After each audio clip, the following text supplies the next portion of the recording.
నేనే ఈ మొత్తం ఒంటెల బిడారిని నడిపిస్తున్నాను అని. అట్లాగా నన్ను అడ్వైజర్ అన్నారు. ఆ ఒంటెల బిడారి ముందున్నటువంటి ఎలక వంటి వాడిని. మిత్రులారా, రఘునందన్ గారి విజయము వాస్తవానికి నేను సతీష్ రెగ్యులర్గా మాట్లాడుకుంటున్నటువంటి సందర్భంలో, ఇక్కడ సతీష్ కూడా వేదిక మీద ఉన్నారు, కొంత అతను మెదక్ జిల్లాకి సంబంధించినటువంటి రాజకీయాలు కానీ ప్రజా నాడి కానీ దాని మీద అవగాహన ఉన్నటువంటి మిత్రుడు.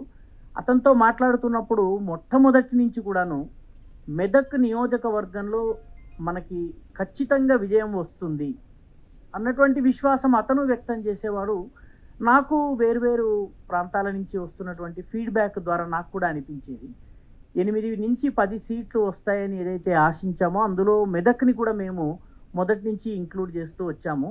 దానికి ప్రధానమైన కారణము భారతీయ జనతా పార్టీ, దాని కార్యకర్తలు, వాళ్ళు చేసినటువంటి పరిశ్రమ, పగలనక రాత్రనక చేసినటువంటి పరిశ్రమ, ప్రజలు ముందుగానే ఈసారి ఒక నిర్ణయం తీసుకోవడం, ఇవన్నీ కారణాలు. కానీ వీటన్నిటితో పాటు రఘునందన్ గారి వ్యక్తిత్వము కూడా ఒక ప్రధానమైనటువంటి ఫ్యాక్టర్. ఎందుకంటే నేను ఆంధ్ర ప్రాంతంలో కూడా బాగా తిరుగుతూ ఉంటాను. ఇప్పుడు ఆంధ్రప్రదేశ్ వేరే రాష్ట్రము. ఆ ప్రాంతంలో తిరుగుతున్నప్పుడు ఎక్కువగా బీజేపీ అభిమానులు కానీ బీజేపీతో సంబంధం లేకపోయినా జాతీయవాదులైనటువంటి వాళ్ళు రఘునందన్ గారి డిబేట్లను మేము తప్పనిసరిగా చూస్తాము. చాలా బాగా సమాధానాలు ఇస్తారు, చాలా గట్టి జవాబు ఇవ్వగలరు, ఫ్యాక్ట్స్ బేస్డ్ ఆన్ ఫ్యాక్ట్స్ మాట్లాడతారని చెప్పి వారిని ప్రశంసిస్తూ ఉండేవారు. నాకు అప్పటికి వారు పార్టీలో మామూలు స్పోక్స్ పర్సన్గా మాత్రమే ఉండేవారు, అప్పటికి ఎమ్మెల్యే కూడా కాదు.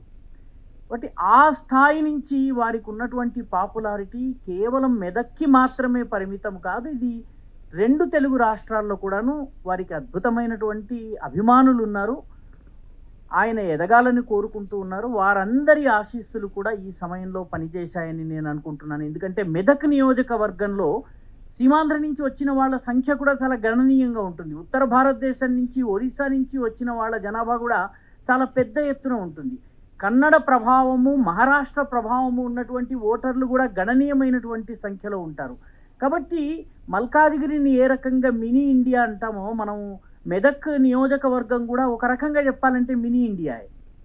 కాబట్టి ఈ మినీ ఇండియాలో అందరి మద్దతుని పొంది విజయం సాధించడం అనేది వారిపైన ఒక పెద్ద బాధ్యత ఉందన్నది మనందరికీ అర్థమవుతున్నది. పార్లమెంటులో సమర్థవంతంగా జాతీయవాదపు వాణిని వినిపించాలి. దానితో పాటు మెదక్ జిల్లా ప్రజలు ఎవరైతే ఎన్నుకున్నారో వాళ్లకు సంబంధించిన సమస్యలను కూడా లేవనెత్తవలసి ఉంటుంది. ఖచ్చితంగా వారు లేవనెత్తుతారు, ఎందుకంటే అసెంబ్లీలో వారి పర్ఫార్మెన్స్ నేను చూశాను. కాబట్టి ఇవన్నీ రానున్న రోజుల్లో వారు ఈ జాతీయవాదాన్ని బలపరిచేటటువంటి పనిలో మరింత ఉన్నతమైనటువంటి బాధ్యతల్ని చేపడతారని, నేను పదవులు అన్న పదం వాడడం లేదు, బాధ్యతల్ని చేపడతారని, తద్వారా జాతికి వారి వల్ల అద్భుతమైనటువంటి సేవ జరుగుతుందని నేను ఆశిస్తున్నాను.